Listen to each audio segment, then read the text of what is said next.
Bismillah ar-Rahman ar-Rahim. Assalamu alaikum wa rahmatullahi wa barakatuh.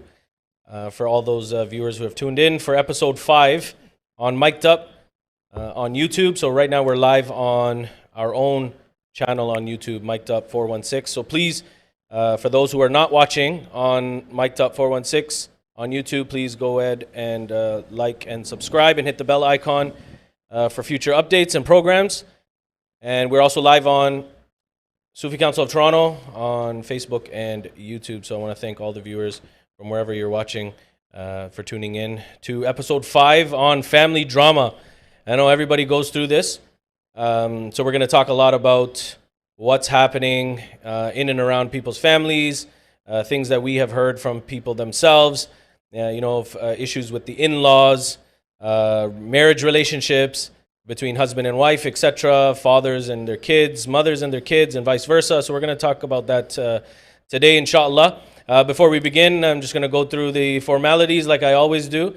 So please follow us on social media. We're also on Instagram, Mic'd Up 416. So go ahead and follow for short clips and upcoming programs to keep you guys up to date. We're also Sufi Council of Toronto on all of the platforms.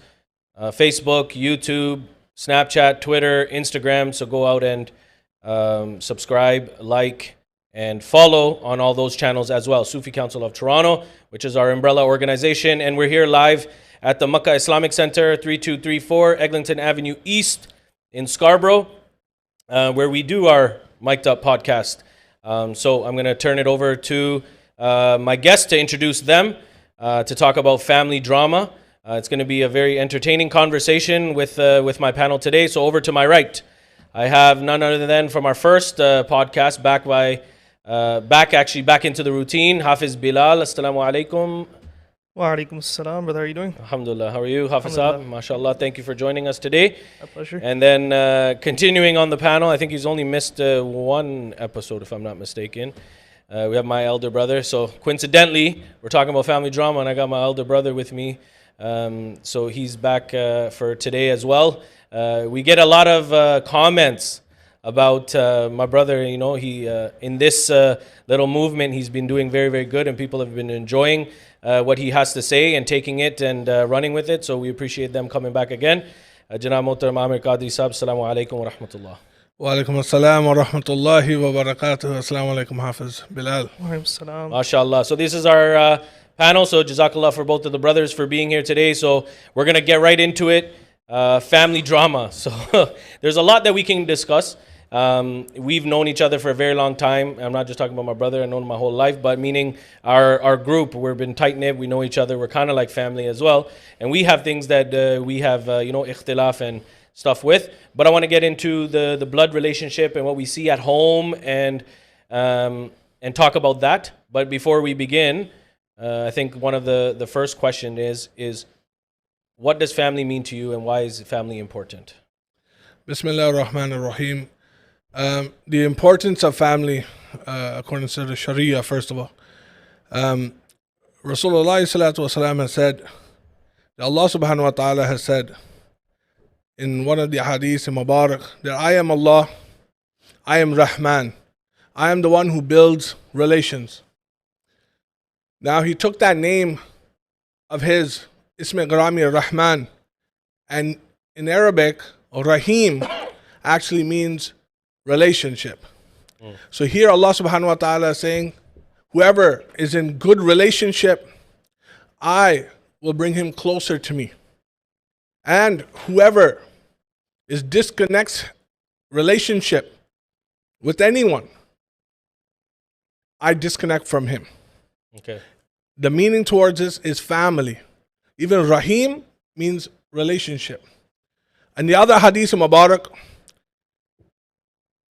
Sayyidina Abu Hurairah radiallahu ta'ala anhu said that Rasulullah sallallahu alaihi wasallam has said, in building relationships in this category, that if there anyone that has lost his relationship with his family, nor his dua will be accepted, and wherever he goes, if he's sitting in a mahfil, a majlis, a gathering, because of him, that individual, there will be no barakat. in that family because of that one individual that cut ties with his kin, his relationship. And then again, we'll go to another hadith Mubarak. I'm saying this because the importance of bondage in a relationship first before we get into the podcast. So understand these ahadith Mubarak. The other hadith Mubarak, Rasulullah sallallahu alaihi wasallam has said, the bad of the family. There's a family member. There's always a bad family member that has hatred. Rasulullah says it is necessary for you to give him sadaqah first. Why? Because understand the hadith, understand Islam. Rasulullah is trying to connect you back with your family, not disconnect you. Mm-hmm. Another hadith Mubarak, Rasulullah said that an angel will shake your hand for 3 people. The first is the martyrs, the ones that will be doing jihad. Second, the one that is obedient to his family. And third, the one that will be doing tawaf around the Kaaba. Subhanallah. Now, these are just small ahadith, very basic, not in heart of seeds. And understand the connection now, what Allah subhanahu wa ta'ala wants. Now, the last ahadith I want to present, if I have ijazah. Sayyidah Aisha Siddiqa radiallahu ta'ala anha said that dua, the dua, Yeah. Rasulullah sallallahu alaihi wasallam said dua is linked to the throne, the arsh, at all times. Right. And the dua says to Allah subhanahu wa ta'ala, link me to you. Don't disconnect me towards you. Mm-hmm. I obtain Rahim from you. Rahim with good relations.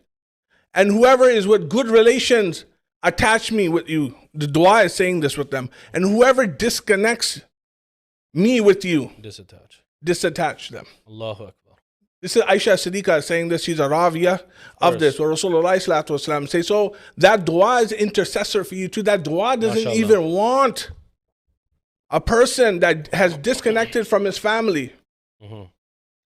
He doesn't want that to be The dua presented. doesn't want to be Intersect his feet. Wow. Yeah. Wow. Subhanallah. You understand? That's you know what, we can talk about like relationships. We talked about, you know, the connects, the disconnects and stuff like that. Let's talk about, even because since we're talking about the Islamic portion, so Hafiz Bilal, the importance of your mother and your father. Everyone knows this hadith. When the Sahaba asked the Prophet ﷺ, who has the most right over you? Among your parents, who has the most right over you? He said, your mother. MashaAllah. And they asked, who after that? He said, your mother. Yeah. Who after that? Your mother. And then who after that? He said, your father. MashaAllah. So it's 3 times your mother, and then Your father. the last time they asked, it was your father. MashaAllah. And then there's the famous hadith that Jannah lies under the doors of Jannah are under your mother's feet. Bishak. But people also forget the other half of it, which is the key to the door is your father. MashaAllah. MashaAllah. So we understand that Islam teaches, safe to say, is that Islam teaches us about unity. Allah, like Hazrat was saying, that Allah talks about unity and those people that keep bonds together, which means family relationship. And not only that, just relationship with the deen. So a Muslim brother with a Muslim brother, Muslim sister with a Muslim sister, etc. This was taught by the Quran, this is taught by Islam, this is taught by the Sunnah of the Prophet ﷺ. Sorry, Yes. Rasulullah sallallahu alaihi wasallam has even said, after salah and you do dua, one of the main duas is for your parents. If the one has not done his dua, the famous one that we have done, the prophetic duas of Sayyidina Ibrahim, Sayyidina Ibrahim alayhi salam, you know, Rabbi jalni muqima salati wa min zurriyati Rabbana wa taqabbal dua, Rabbana ighfir li wa li walidayya. So we use this as was a prayer as Hazrat Ibrahim alayhi salam to his parents. Of course. So Rasulullah sallallahu alaihi wasallam has said, the one who has not supplicated for his parents, Yes. and this dua will be not accepted either. Wow. And he also added one more. Yes. Rabbi irhamhuma kama rabbayani saghira. Bishak. Oh Allah, have mercy on my parents as they did when I was Absolutely. young. MashaAllah. MashaAllah. So we understand this. Now, so we got the deen part, and we'll go back to it too. I'm sure a hadith will come up in prophetic sunnahs of the Prophet alayhi salatu wasalam. Now, we obviously see there's a disconnect. Mothers are not getting along with their daughters. Fathers are not getting along with their sons. Siblings are not getting along. We obviously see this. Let's start with, where is the biggest disconnect within the family? Within the family, brothers, look, we can speak openly here on the podcast. What I feel, what happens in a family, is marriages that happens within the family. Now, brothers are getting married. Mhm. I'm talking about generally what happens. I'm not speaking about sibling wars yet. I'm speaking about marriages. Now, I think I skipped one. So, do we want to go back a little bit? Yeah. or- Let's start before we get Acha, step acha. by step. Acha. Let's get within the family first, before even marriages are even spoken about and talked about. Let's talk about that first. So, like Hafiz Bilal and Hafiz Yahya, they're not married; they live in the same house. Yeah. Things like that. The thing is, bro, like there has to be some type of similarity, right, between the family members. Yeah. Now, when the medium between the family is Islam, and I feel that is a unity, and that's why I was telling you this whole tafsir about this hadith Mubarak in the beginning. If there's no Islam in your household, then it's destruction. Yeah. Because Islam is going to unite you Yeah. at all times. So I feel like if Islam is not present in your home, problems start to occur. Right. So, Hafiz Saab, you have a brother, obviously, Hafiz Yahya. Where do you think, if there is even, we're not saying I'm not trying to take out your guys' dirty laundry or anything, but there's obviously, like, I know when Hafiz Yahya was growing up, Haji Saab Rahmatullah alayh was, laad ke rakha, heavy. Yahya this, Yahya that. I know that. So parents obviously do that. The first one is the most dear. In our case, it was my brother. So how does that feel, first of all, with your parents? I don't think I've seen, like, so to say, like a difference. Okay. Sure, like little things here and there between like how they treat each of us, but overall it was pretty much the same, right? Yeah. And as Brother Aamer was saying, just to add on to that, Islam does unite the family first. Yeah. Right? Because Islam isn't meant to be practiced outside or just in the masjid or like when you're out at school. It's meant to be practiced at home first. Right. Sorry. Go ahead. And another thing for that is, for a household, so to say, right? When kids are growing up, kids only have two main inputs of knowledge: what they see and what they hear. Right? Yeah. And if the parents practice or emphasize Islam on their kids, then you'll see it when they grow up. Right. It's a very good point, right? It makes sense. But often what we see is, he got this, so I want this. He got these brand new Jordans, so I want Jordans. He's got Nike, how come I get Brooks? Like, you know what I mean? Like, you get different. There's always that competition. So now, if there's no Islam, sometimes there's more pressure on the eldest child. And the eldest child, because you might have 2 or 3 different siblings, has a little bit more pressure. So there's more boj, there's more weight on the shoulders of the eldest. So then the parents are harder on the eldest. So why do we see these things happen?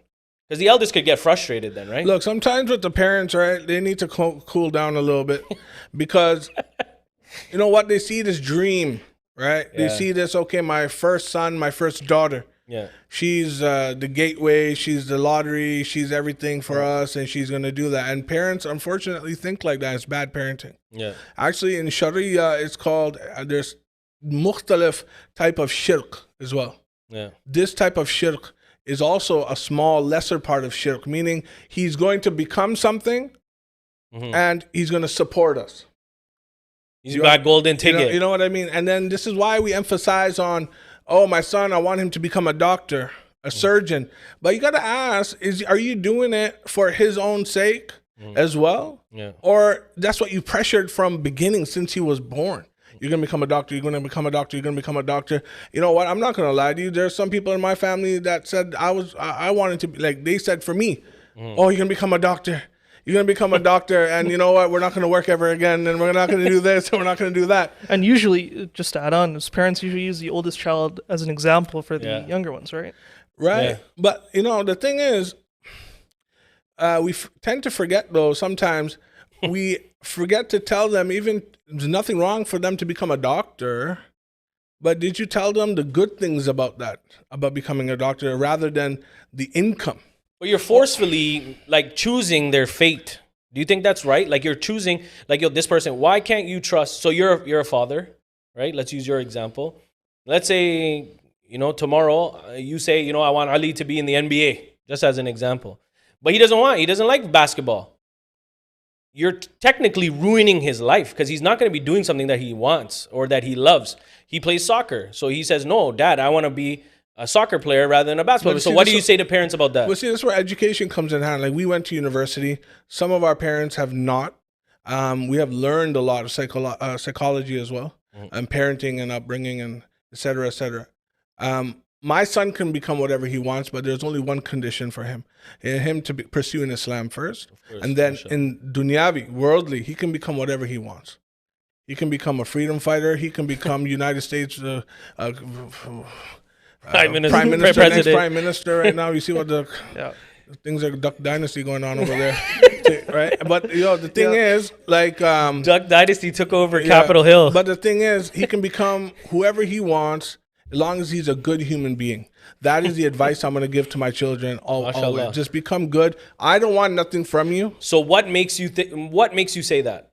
What makes you say Islam made me think that? Of course, Islam makes me think that. In the Quran, it says only for one thing for your children. What does Allah subhanahu wa ta'ala says? Obedient child. MashaAllah. You do dua for an obedient child. Now, what is the definition of an obedient child? It's the one when the parent passes away, he will pray for you. MashaAllah. Right? For sadaqah jariyah, what are the three things? One of them is an obedient child that will pray for you continuously after you have left this dunya. Exactly. And then you plant a tree, it continues to give you, or you give to the masjid. Something that will give you reward. Something that will continuously give you reward. And you're right. And it's an obedient child. Everything comes to an end except those three, right? Yeah. And one of them is an obedient child. That will continue to pray for you. That's all that matters, brothers and sisters who are watching. That's all that matters in this world. There's nothing else. Brothers, we're going to go into our qabr. Bro, we have some people who don't even know how to read Fatiha, don't even have the tawfiq of coming to the masjid and praying for you and doing khatam al-Quran, doesn't even have the tawfiq. The hidayat and tawfiq doesn't even come into them. The only thing that you should be teaching them listen, to be obedient and follow the Quran and the Sunnah. MashaAllah. Before you go, Hafiz, just got a message from Brother Zik. It was his... birthday. Happy birthday. Yeah, our birthday just a couple days ago. Thank you for taking the words out of my mouth. So happy birthday to Zik. Shout out to Zik. He's such a great supporter. Great brother. Good person. Love that guy. Zakaria. And he's Sayyid. And he's a big Sufi freedom fighter. So online playing his Call of Duty and stuff. So sorry guys. Shout out to Brother Zik. Love you. Want to see you soon, inshallah. So Hafiz, you were saying? Oh yeah. So I just want to add on is that I think also why parents are more controlling for the kids is, in most cases, obviously they want the best for their kids, right? Of course. But I think they're fearful of their kids going down the wrong path or making a wrong decision or something, that they overlook the fact that they may be ruining their lives. Yeah. But they're not part of their household anyway. They're not part of their lives anyways.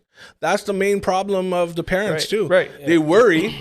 Okay, but then are you outside looking for your child? Do you know where your child is? Right. If you have to have that connection, parents, with your children nowadays. Listen, that's what's lost. You know what I mean? Like your son is interested in whatever extracurricular. Have you gone to see him? Have you gone to pick him up? Have you gone to spectate? Whatever it is. Are you involved with that parent, with that student, with your son or daughter? I apologize. Yeah. Are you a parent in his life? But then, you know what? You don't care. Do you take interest in what they're doing? Yeah. Right? And that's the biggest disconnect. So if they're actually good at something, encourage them to do the best. They will be happier, and in reward, they will be happy that you're happy. It means so much more, right, Hafiz? Yep. I can remember. I know Hafiz Yahya is not on the podcast, but he changed his majors so many times. I remember, because we know your family obviously for a very long time. Your parents supported it. Yep. Whatever you want to do, even for yourself, right? Because I think, parents should be controlling to a certain age. Yeah, right? For sure. Once your kid matures, I think you have to let them have the freedom, right? Listen, if every kid makes a mistake, we made mistakes, we continue to make mistakes, even though we're older and stuff like that, kids are going to make mistakes. Yep. But you, as a parent, should be the one advising them. Yep. Absolutely. Yep. Absolutely. Don't push them back down, just pick them up. 100%. Yeah. So I know the parents thing, we can go all day long. We don't want to seem like we're just bashing parents and stuff. Yeah. Look, I love my parents. Allah give my mother a high rank in Jannat Ameen. al-Firdaus, inshallah. And my father too, like things like that. But ultimately, it goes down to now in the house now. So we're going from step to step. Now you got sibling wars, right? And siblings, like we mentioned, this person has this person has that. I want this, I want that. My parents treat this person wrong or treats them this way and that way, etc. So now they get married. So let's talk about that. They get married. They live in a joint family. So we hear this all the time. The in-law wars. So why is this happening? Why are because we always hear that. My sauce is like this, my sasuma is like this. So let's talk about that. Like why is this like this? There's two factors in this. One, the mother-in-law is not ready to become a mother-in-law. Okay. That's because she has to transform now back to a mother-in-law. Before she was a mother. Right. She'll always be a mother. I'm trying to make people understand. Mm-hmm.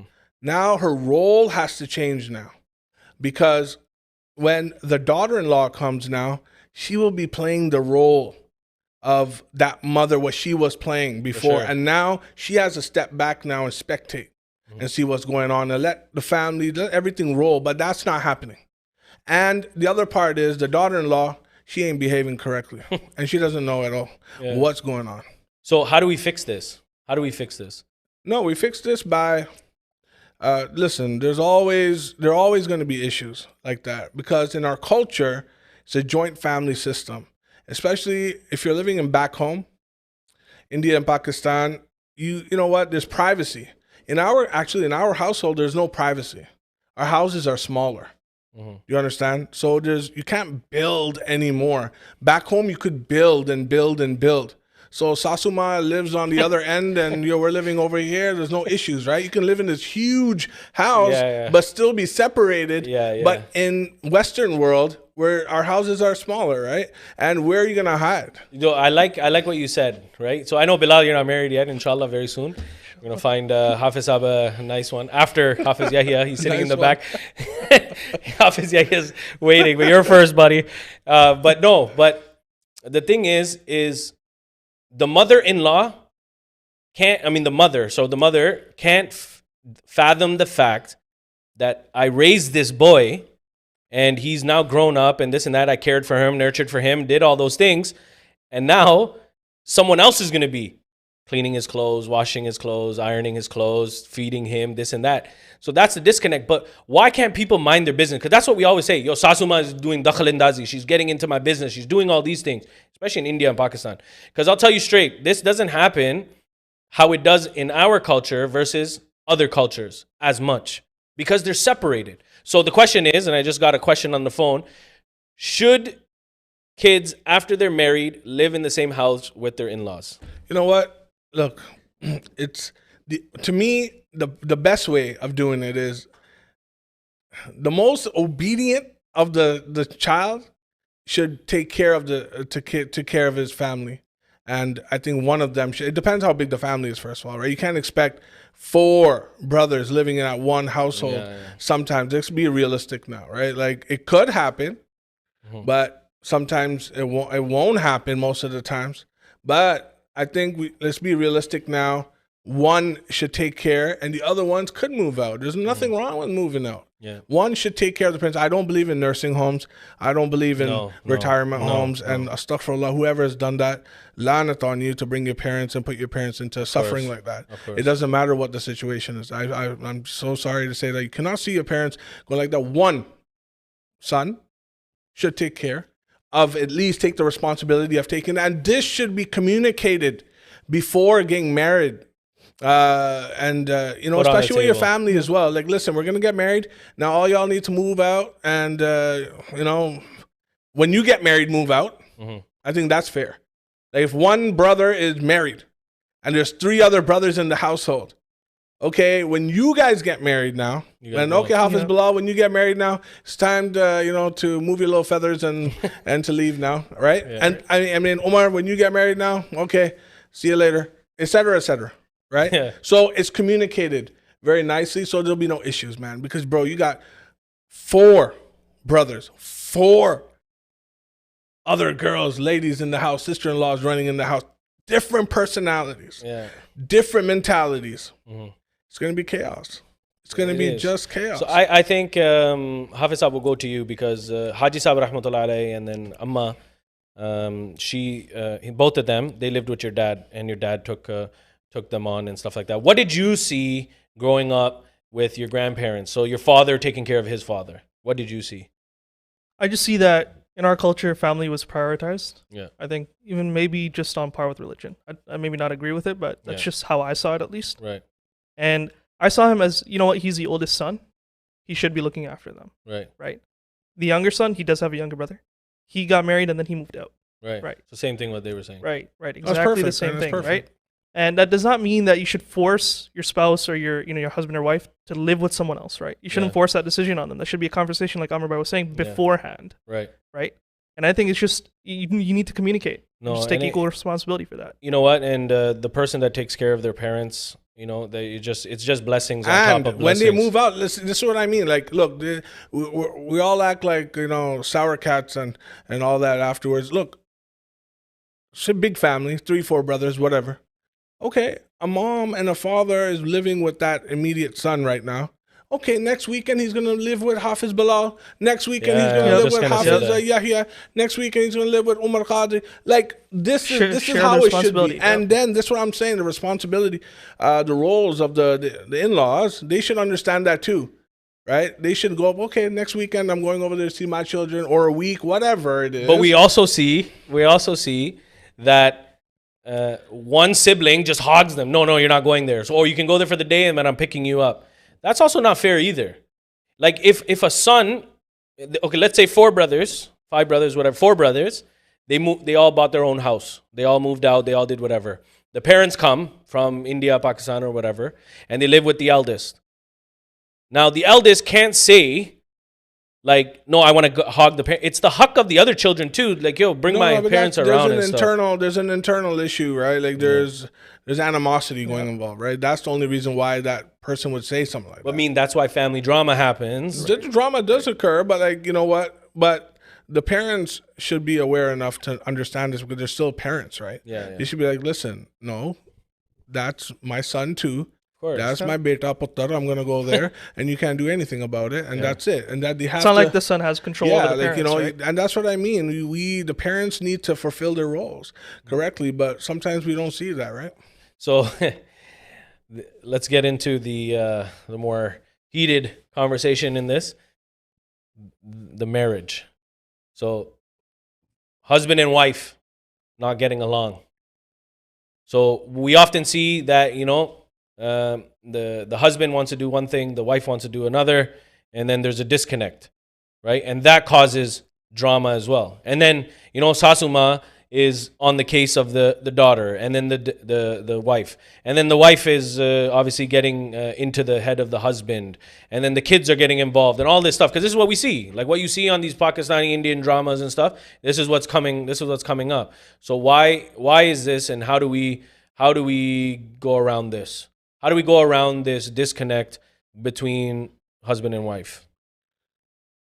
Listen, husband and wife, there has to be a mutual understanding beforehand. And before, at the time of marriage, when picking out your spouse is very important, firstly.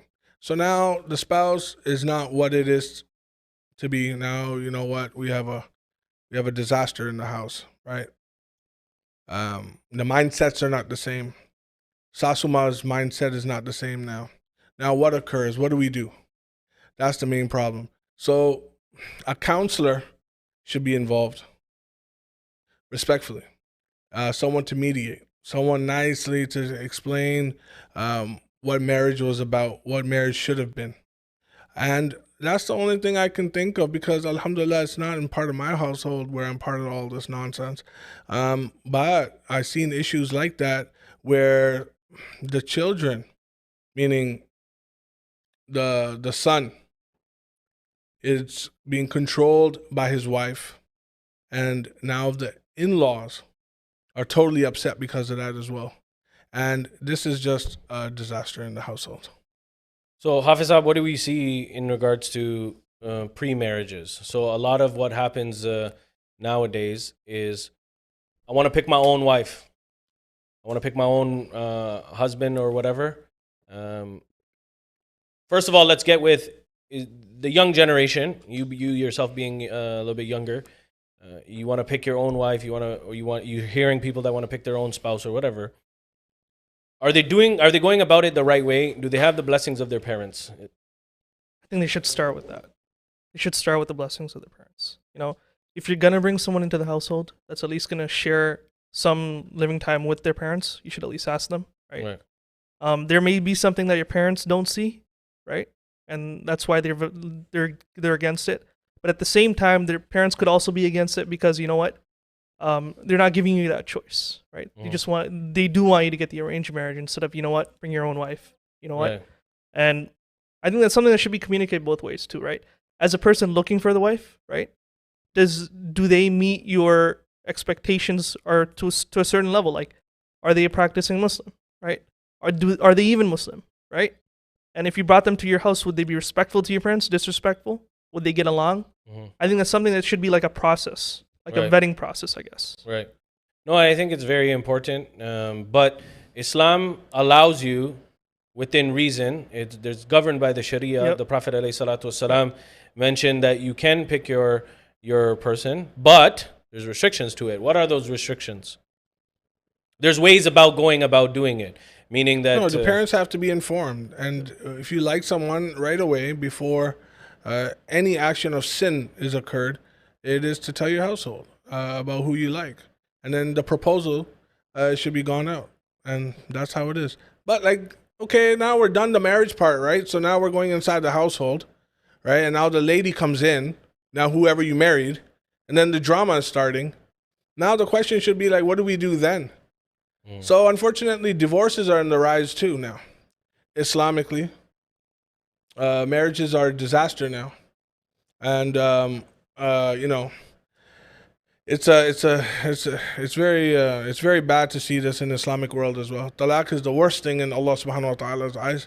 I think honestly the rehabilitation, getting a counselor, speaking to someone before the talaq as well. And honestly the communication between the in-laws needs to be sorted out. Okay, so why are we seeing so much divorce? Where's the disconnect? Why is No there divorce? love, no harmony. So how do we build love between two people? There has to be something. Somebody's watching this and saying, "Look, I don't get involved. Like I'm not getting along with my spouse, or I'm not getting along with them. How do we can't just run to talaq." Yep. The Prophet ﷺ mentioned that talaq is that one thing that Allah hates rigorously and denounces talaq. The Prophet ﷺ would not allow it without counseling, like you said. So where there has to be a median. So the disconnect is somewhere. Where is that disconnect? I think the first question should be, did you make an effort? Right? Don't resort to divorce as your first option. Leave it as your last option, right? You know, you can start very simply by just taking interest in your spouse's interests. Yeah. Right? Find some common ground and then build it from there. And it's not an overnight process like, yeah, I started today and it's going to be perfectly fine tomorrow. No, it's something that you have to build up. Yeah, but we often see is that the man in the relationship wants to rule over the woman. The Prophet ﷺ also mentioned that the best of you are those who are best to your women folk. But the females also, this is not like to say, oh, you know, and all the females are clapping because they're hearing this, but it also means that they have a bunch of responsibility as well.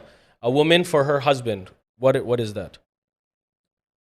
In Surah Nisa, Rasulullah sallallahu alaihi wasallam, Allah subhanahu wa ta'ala said many times, Rasulullah sallallahu alaihi wasallam has reminded us, Allah subhanahu wa ta'ala says in the Quran, if your man, your husband, is not happy and pleased before he goes to sleep, the angels are going to be giving lanat on to the wife until morning.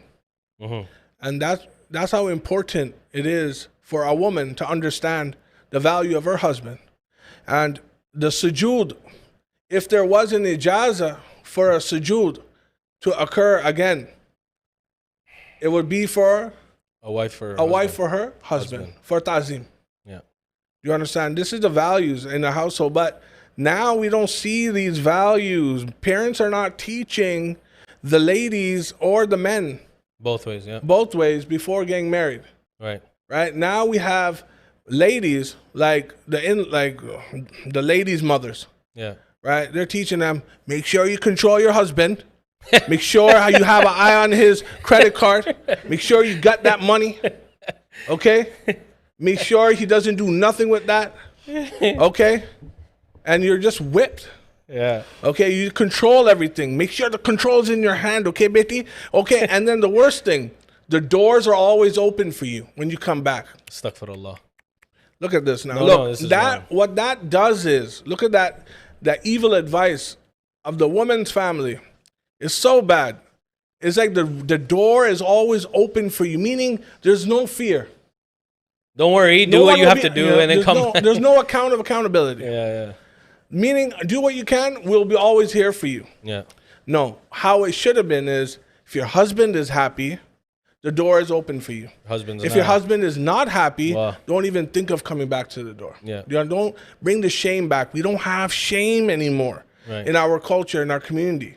Right. We run around, we do what we can. We run back to our in-laws over and over. Right. Like, there's nothing wrong with that. Yeah. Do you understand? But the problem is, both ways are not being taught correctly. Sayyidina Ibrahim alayhi salam, mashhur waqia, is when he went to go visit Sayyidina Ismail alayhi salam. And they weren't at home. They knocked on the door. They spoke to the wife that was there, his daughter-in-law. But he didn't say who he was. He went to check up on, where's Ismail? And he said this and this and this. He went out to go get some food and stuff like that for us, for our lively stock. And they said, okay, how are you living? The wife of Sayyidina Ismail alayhi salam at that time said, we're this, we're that, we're poor, we don't have food, we don't have any of this. He said, okay, what is your name? He goes, just tell them when Ismail comes back, Sayyidina Ibrahim is saying, alayhi salam, that when he come back, tell them I said, change your doorstep. Change your doorstep. So Sayyidina Ismail alayhi salam came and he smelled the fragrance and he says, was somebody here? And he said, yes. He goes, there's an old man that came and he said, he was asking me, how are we living? How is this and this? And she kept saying, we're living in this way, we're living poverty, we don't have anything, etc. And he said, but he had a paygam. And he goes, did he say anything else? Yes, he had a paygam. The message was, change your doorstep. He said, that was my father. And my father said to give you a divorce, to leave you, change your doorstep. Because they weren't God-fearing. Whatever they had. And what was the reverse? After Sayyidina Ismail and after many years, Sayyidina Ibrahim came again and he met his second wife checking up on Sayyidina Ismail alayhi salam. And she said, Alhamdulillah, what we have, what do you eat? Alhamdulillah, whatever Allah gives us. How much do you have? Whatever Allah has given us, Alhamdulillah. And he said this. And the message was at that time when he was leaving, keep your doorstep. Yeah. So the message comes from, and I keep going back to what you were saying, is Islam has to be apparent in your, it's not culture. Islam needs to be apparent in your house. So going into these evil ways of what the Sasuma is doing to her daughter and stuff like that and setting her up for destruction. So what is the end result? What do we see? That chugli starts to happen. Ghibbat starts to happen. I'm going to go tell my sisters and my brothers, this is what you're doing to me. This is what you're doing. This is how you're treating me. What is this? The extended family starts to Get involved. Get involved now, right? Like the in-laws are fighting. And what it does is it causes a lot of grief upon the husband and wife eventually, right? It causes so much grief. There's no understanding. And now threatening is occurring too now. Now brother-in-laws are going to get involved with brother-in-laws. If she does this and this and this again, we're going to... So when you're talking about this, you're going to do that. We're going to beat you up. We're going to do that. I'm going to take your daughter from you. I'm going to do all that. So that gets involved. That's when it gets extreme, and that's when we should be really warned. So if question came up is if your wife and your mother are fighting, whose side do you take? No, but what are they fighting upon? Okay, so let's say because stuff comes up, right? I mean, we got. You didn't clean the house, or the way that my mom wanted you to clean the house. You didn't cook the food to the taste that we like, or whatever, you know, because people start to take little nooks out. See, this is the problem. Once again, we said this in the beginning. The roles, the mother-in-laws and the father-in-laws need to understand the roles now.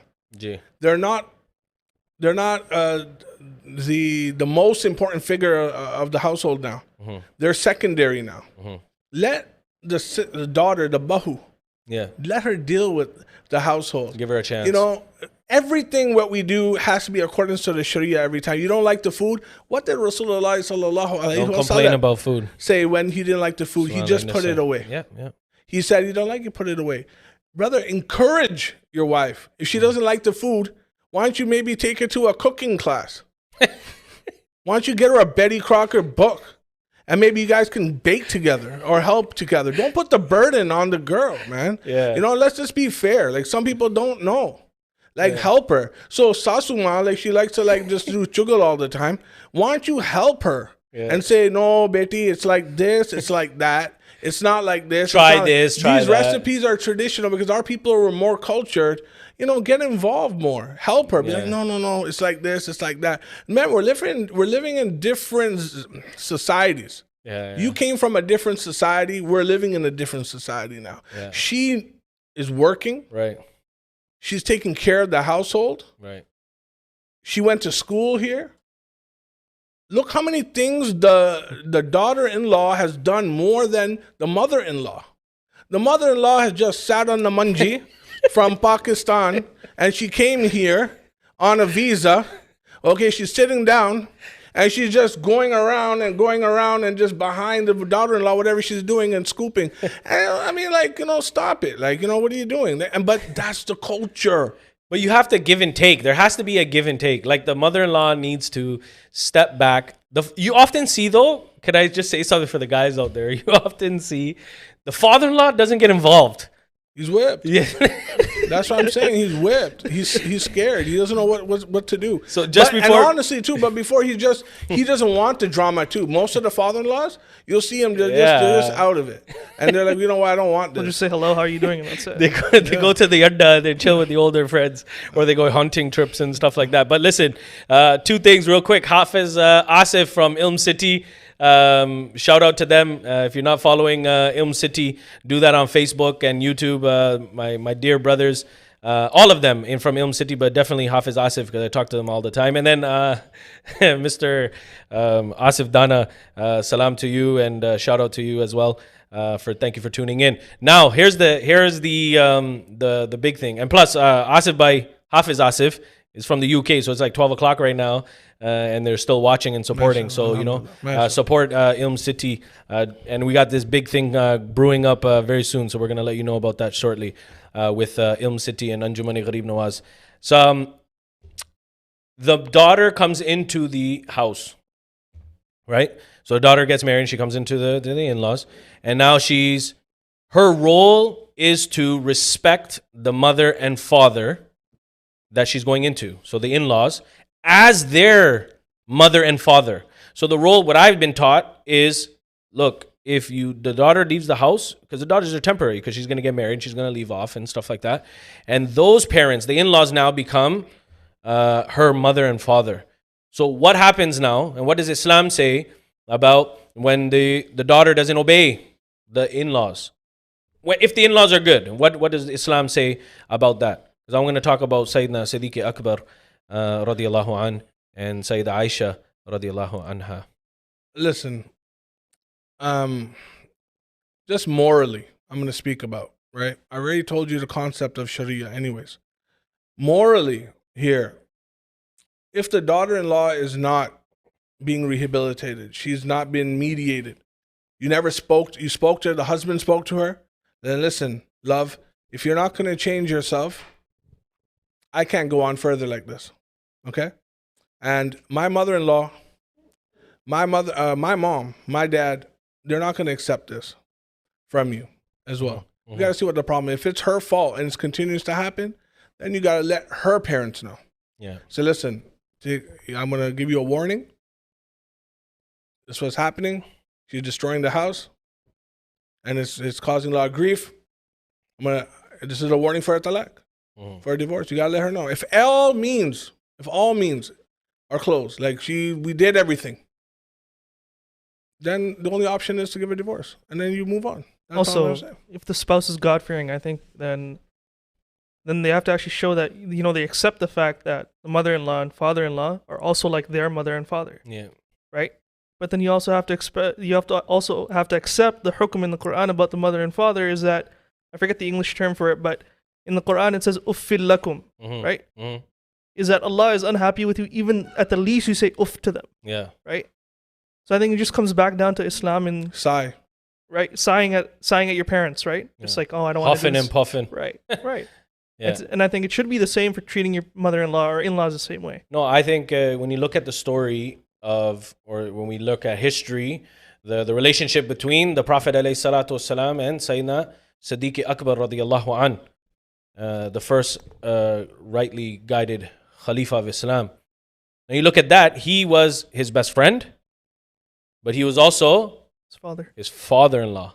And he said that my darjat, because I didn't have a father, in Sahih Muslim, because I didn't have a father, he goes, Siddiq Akbar was also my best friend, but also a father figure to me. So that just tells you that it is about, you have to consider your father-in-law or your mother-in-law, also your father and your mother as well. And there's obviously that disconnect that's coming around. Now, so nowadays what's happening in Islam is, what we see is these dating websites and these meet and greets and what do you call it? Speed dating. When you sit on a table, you get to know someone, you ask them a couple questions, you have like 3 minutes and then you switch to the next one. And then you go to the next one and you got Muslim matrimony and all of these things. What do we say about these things? Times have changed a lot. If it's that desperate for you to do that, then that's fine. You should just do the old school way and just have your parents. Honestly, like my marriage, I tell you, like all the people who are watching and listening and my brothers in front of me, like I'm in a masjid, I cannot lie. I never seen my wife. At the time of marriage, I've never seen her. I saw her at the time of. And that's it. I trusted my elders and I did so. I have no khayashat. I had no desires. I trusted what my parents, my elders had for me. And I have the most beautiful and the best a friend that I can ask for is my wife, and we have a mutual understanding. You live with her, you should know. Everything is happy. There's no problem. No dirty laundry out here. No, but yeah. So like meaning to say, brothers, like do you really have to do these websites, and do you really have to do all that? Like, how many other people have interviewed that same person already and seen her? You know what I mean? Doing the speed dating. Like, what are you doing, man? Huh? Like, I don't know. You go on the website, like, you feel happy, but like... No, speed dating in person. In person. So there's tables set up on one side, tables on the other. They're sitting across. So you got a time. So I'm staring at someone across the table. And you speak to them for 5 minutes. Oh, hey, my name is this. This is what I'm at. Da, da, da. And then a buzzer goes off. And then you got to go to the next seat. And then the girl sits there. And the guys just keep rotating. That's what they're doing now. But like... You also got to ask yourself, just morally, is it allowed in Islam to do something like that? No, you can't. Right. Now, if you disagree with it, why are you expecting something good to come from something haram? MashaAllah. Right. Very good point. If you want this person to be, the love of your life or someone like your best friend and you want to have a family with them, you can't expect the best if you're doing it the wrong way. True. Very good point. No, very perfect. But you have now... Because I'm so out of it, I don't even know what's going on. Like, speed dating. But what... what when you look at, but the thing is that Muslims are doing this. There's people that are making Muslim websites and doing Muslim speeding, not now because of COVID, but this is a big thing that you can send a picture to someone, or what's that app called where you can pick the person that you want to meet and you swipe right and left. Tinder. Muslim Tinder. They have Muslim Tinder. So a person's photo comes up and Minder. That's what it's called. Thank you, Hafiz Yahya, for telling me. So you swipe right if you like the person. Swipe right if you like the person. Swipe left if you don't. But think about this for a second. Minder. Thought you were Sikh, bro. Yo, and the thing is, Sorry, guys. That's actually really funny. But look, Tinder is used for one night stands. Stuff. Tinder is used for That's that his original intention. Yeah, that was the original intention. You meet someone, you do whatever, zina and stuff, and then you leave. So what is Minder gonna be? Like, you know what? We're just like what the brother said already. Like, you know what do you expect something that's haram already? You can't speak halal from it. And No, but why are people going that way? Is what no, I'm no, because they want their own desires. They forgot culture. There's culture. Islam is heritage. They're forgetting this. Gee. They want their own desires. They want all that, but they're playing, you know, 1 foot in the water and 1 foot in the sand. For example, you'll see this too. A dating, like one time we were in a restaurant and you can tell these Muslim couples are on a date, right? You know, and they're like, "Oh, is this food halal?" You're dating. You're dating, but it's food halal, right? Like, think about that. And this is very mashhur too. So, like, you know, what are you doing? You know, what's the point of this date? If you like someone, brother, sisters, be that honest person. Ask for that proposal. And the other thing too, like what we don't have in our culture, the woman should propose too. The woman should propose to the man as well. Oh yeah. For a proposal. Yeah. I mean, you know, this is all rivaj in culture, right? Yeah. Like if the woman actually really loves this man, yeah, ask for the proposal. So nowadays, what we find, and another message came through, is what we find is that this dating happens. So it does happen. You're not going to stop it. It's going to happen. So it happens. So let's say someone, so the message was, let's say I do make that and I want to get to know someone. So we go at like Tim Hortons or something and we go to a coffee shop. So we're meeting on good intention. Like, you know, you want to get married? Like, you know, what do you expect from me from after marriage? That type of conversation.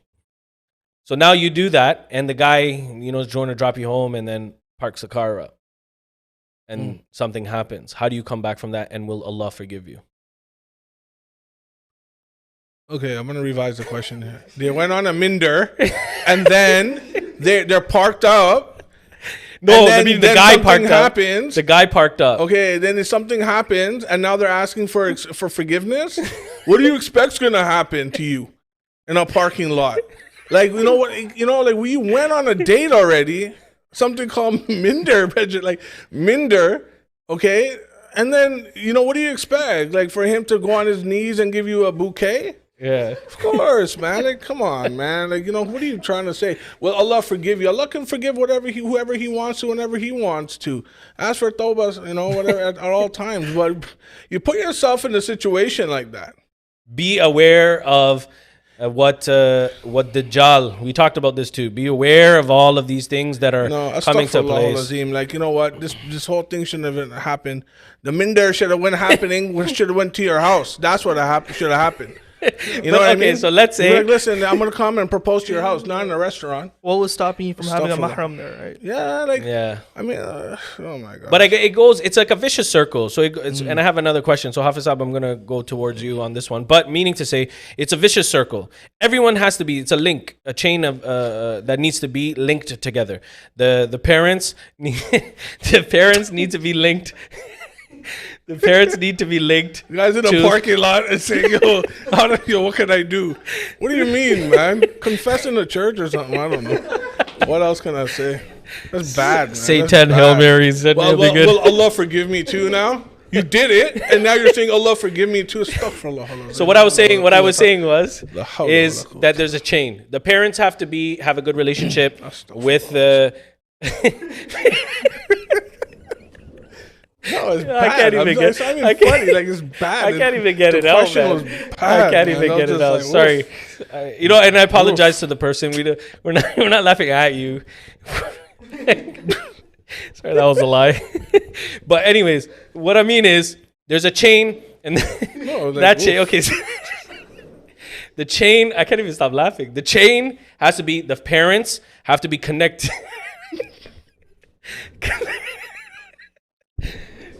It needs to be connected to the kids. I'm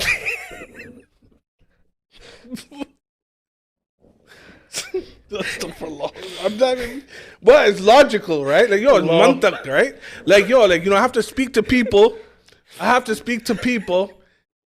You know, logic. I'm This just one's gonna- gonna happen in the rapid fire, right? Right. Guys, like brother and sisters. Like, Okay, I'm gonna no, get it no, out. I'm gonna get it out. I'm just No, gonna. let me. I got it out. I get it Okay, out. Let me get it rapid, out. like rapid I was fire. gonna guess your question. No, Like let me the get it out. relationship between the parents. So and the thing is, it's a vicious circle. The parents have to have a relationship. This better not happen in the rapid fire questions, buddy. Like that's all I'm saying. Like because this is gonna ruin it. Okay, I look. don't want to hear Okay, any questions like that. Bismillah ar-Rahman ar-Rahim. Like, study questions. The parents need to have a good relationship with their kids. Their kids have to have a good relationship with their parents. There has to be a mutual understanding, and there has to be a give and take. Yes? We all agree that. There has to be that communication, that link. Now, if you don't have that link with your parents, then these these relationships are never going to work. So where do you draw the line with your family, or sorry, you yourself going to pick your own spouse? I would say, you know what, innamal a'malu binniyat. You know, actions are according to intentions, right?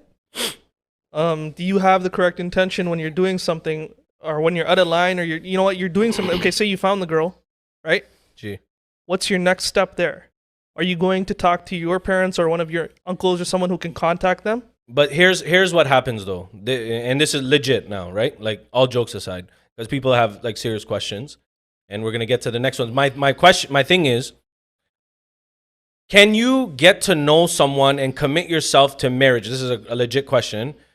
After one meet, because that's what they're saying. They're like, how can you get to know someone, and if they're good for marriage, you're pretty much like, you know what they say, like you're all in.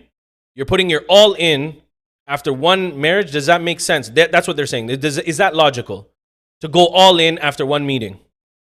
No, you have to have trust in Allah subhanahu wa ta'ala too, right? MashaAllah. Right. Yeah. You have to have trust, and you have to see the proposal as well, who this person is after this meet. You know, does he fit all the requirements? Is he obedient to his own parents? Islamic knowledge, how much knowledge does he have? These are the important questions first. Then you will see, you know, what type of car he has, and you know what, how much money he has, and stuff Well, I mean, like that. to you get know? to know I someone. think it's also like a vetting process too, you know? Gee. It's the same thing with, you know what, students graduating high school and going to university or college, right? Mhm. They're also picking a school, or they're also picking a career that can change their lives, right? For the rest of their lives, they're going to be doing the same thing. Mhm. How do you know that that university or something that you picked is the one for you? Right. It's a vetting process, right? So there has to be a little bit. What you're saying is there has to be a little bit of trust and tawakkul on Allah subhanahu Of course, wa ta'ala. but you also have know, to do so- your part, right? Did you Absolutely. ask the correct questions? You ask, you know what? Did you ask correct questions? Did you ask your parents for advice? Did you do your And part? there's nothing wrong with just one meet. Who said just one meet though? No, meaning Like, no, alone. That's what they're saying. No, If they're meeting at Tim Hortons, forget the Minder. Right. They're meeting at Tim Hortons or whatever, and they're just meeting, having coffee. They ask a bunch of questions. Can they go logically to their parents and say, "Well, I like this guy," after one meet? But there's nothing wrong with that. Because look, when you have your parents involved, it's protecting you at all times. Let the parents and the parents alone talk and discuss. Let them start getting to know each other. Yeah. Because look, the rule is actually you would want to see each other's homes. Let the parents see the other parent's home. You want to see how they're living. You want to see if this lifestyle is similar to yours. And, you know, and go ahead. So what did the Prophet ﷺ say? If you want to get to know someone, you either spend time with them, travel with them, and there was a third one I can't remember, migrate or move with them or something like that. But We'll have a business transaction. yeah, business transaction with them.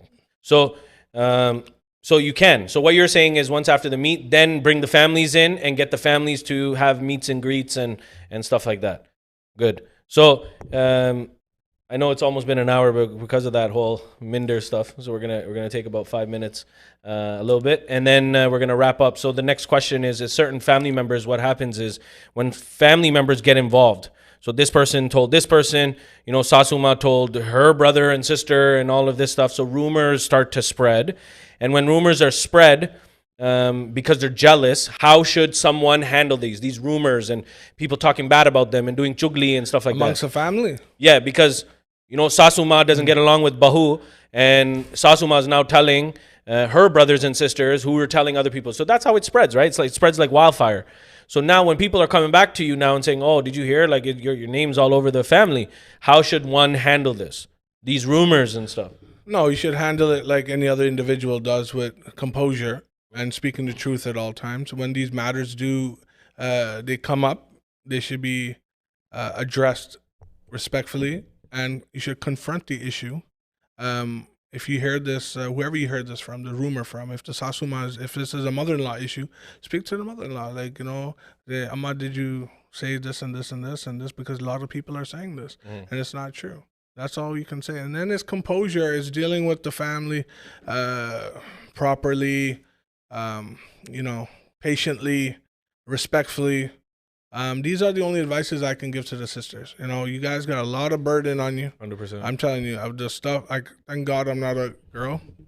I'm not gonna lie to you. Like, no, thank God I'm not. You know what? In any issue, the women, I highly salute and respect you. They have to burden They a lot. left their homes. Firstly, 100%. look at that. They deal with a new home. After that, they're all under trust on Allah Subhanahu wa Taala. Look at this. They leave their home. They're in their original home now, what we would say, with their husband, dealing with them and their issues, and then children. The taklif of having and raising children and dealing with all that as a mother. It's a lot. Sisters have a lot No, on their plate. we salute the sisters. Even who are Allah holding Hazrat Imam Ahl Sunnat Mujaddid Odino Millat has said, even this is Allah Hazrat is saying this in his Malfuz.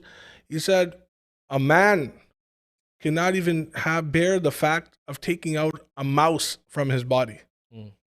Just symbolically, he's saying this, and they're taking out children, right? Men can't even bear that pain for 1 second. Look at the women. They dealt with a lot, man. Women, I highly love you and respect you guys. You guys are very honorable, respectful. And you know what? This is why women mean so much to us in Islam. Their modesty, 100%. respect, and we respect everything that they've done. When you look at when you go to their home, each other's homes, the women are cooking for you. They're so cultured, they're so in tune, they're taking care of you, they're taking care of the guests. This is Islam. Islam can only teach you all this. No, absolutely. They're the backbone of the house. Of course. And they burden a lot. So we salute our sisters collectively for the ones who are taking care of kids, the ones that are cooking and cleaning the house and going to work even. My mother, Allah give her Jannat inshallah, was the same way. And your mom, auntie's the same way. All the mothers, like we salute the mothers and the sisters even who are becoming mothers and all of these things, right? So Islam is that religion that gave rights to our sisters, gave rights to women. You were being buried alive, and now that one. We call it the jigr of the Prophet ﷺ, where the whole entire humankind from Sayyidina Adam to the last is going to have to bow their head when Sayyidah Fatima radiallahu anha will be passing. That's the izzat of a woman, and only Islam can teach that. So we salute our sisters. The Quran honored the women, an-nisa. Of course, there's a whole chapter. People don't even know that. Say it again. Surah An-Nisa. People don't even know. There's no chapter for the men. Mashallah, like the woman is so honorable. Surah Maryam as well. Yeah, I mean they're after the women, right? Yeah. Like these chapters are they're respectfully for us to read and respect, and when we sit down and we actually learn the tafsir of all of this, then we can actually look at the value of a woman. But until we don't sit down and we don't collectively read the Quran, we won't understand the value of a woman. No, absolutely. So it's been a good show. I did want to add one last point to the rumors and like the mother-in-laws and people not getting along. It does boil down to one thing, is that your biggest family, your family and those closest to you are either your biggest supporters or your worst enemies. Right. And that's what I think it just comes down to, is that when you are having those talks, is make sure you have the right people with you. No, for sure. Yeah. And you don't want the ones who are going to egg it on as well. So very good point. So Jazakallah, brothers, for a good episode. Family drama. It's always going to happen. The best thing is to keep yourself composed, trust in Allah, and keep deen first over dunya, always. And if you're God-fearing, a lot of good things will happen in your life, inshallah. So I'm going to turn it over to yourself first for closing remarks, and then we'll go to Hafiz Saab, and then we'll conclude, inshallah. Listen, tribulations will always occur. Trials will always occur. It's in the Quran. Problems will always occur. Family, you gotta let things go as well. A lot, right? This is just a trial. It's gonna go away. For the brothers and sisters, siblings who are in one home, living in one home, there's more barakah in one home. Always understand this. Live amongst each other, love each other. Believe me, when you're not here, then you're gonna feel it, right? Love, cherish that moment. Dramas are gonna occur in your household. Don't worry about it. Brush it off. Speak about it. I believe communication is a big thing. A lot of people hold grudges. Grudges leads to evil things. That should love more and hate less. That's what I'm trying to say. Right. And don't do anything that will displease Allah subhanahu wa ta'ala. Follow the Quran, follow the Sunnah as usual. That's the dawah, the islah dawah I was going to say to you in the closing remarks. And keep your family united. Exactly what Hafiz Bilal said. Anyone that is trying to disunite, Stay away from them. stay away from them. MashaAllah. We're always for Unity. uniting. Always. Rasulullah salatu wasalam, he came to unite. Of course. Okay? Allah subhanahu wa ta'ala's name is Rahim. Rahim is relation. In the other term of is Rahmat, is mercy. From that word is Rahim. Rahim is relationship. Allah loves bondage. Allah loves mercy. Allah will give mercy to the ones who are going to abide Allah subhanahu wa ta'ala. Sure. Dear respected brothers and sisters, love each other, love your family. There will be no one else that's going to be with you unless only your family. There's no one else that's going to be there. Of course. Hafiz. Yeah, and just I got like 2 points. One is that, you know what, if you have family issues or marriage problems, just know that you're not burdened with more than you can bear. MashaAllah. Right? Just do your part, take your responsibility where you're supposed to, and tawakkul ala Allah. And the last thing is, just to add on, is people do regret this when they don't do this, is that your parents are only here for limited time. Of course. Right? Take advantage of every moment you get. Those that don't have their parents or even grandparents, they regret not having spent more time with them. You know 100%. what? It's a hadith of the Prophet ﷺ that smiling at your mother is a thawab of one umrah. Of course. Right? Accepted umrah. Accepted umrah. MashaAllah. Yep. And if she smiles back. accepted the thawab of Hajj. MashaAllah. MashaAllah. So that was our episode number 5. Alhamdulillah, we're getting along with a lot of these episodes and stuff like that. So great topics, people are bringing up and ideas and stuff like that. So once again, Hafiz Bilal, Janab Aamer, Qadri Sahab, I want to thank you guys for taking the time out to be a part of this. It was a good one. And we'll continue to get better and such. And keep sending in your questions, keep sending in your comments, keep sending in your requests, etc. So keep that coming. And then we'll try our best to obviously fulfill and answer all these questions. We got some great programs for the rest of January, inshallah. Next week for the parents and who have children that are going to school, please tune in. That's all I'm going to say for now. If you have children that are in the schooling system, or if you're in school and you want to watch, you need to watch next week, inshallah. So we have that going on. And then the last two weeks, the last 2 episodes, of January are going to be really, really good, and it's going to be breathtaking, inshallah. So we're going to leave it at that. Once again, I'm Omar Qadri and mic'd up on YouTube. Please like, subscribe, hit the bell icon, follow us on Instagram, Sufi Council of Toronto, on Facebook, YouTube, Instagram, Snapchat, Twitter. Continue to follow, and there's a link to donate to the Masjid. We all understand that the Masjids are closed at the moment, so please help your generosity building the house of Allah. As much as you give, Allah will reward you with the house, with you building the house of Allah in this dunya. He will build you something similar in the akhirah.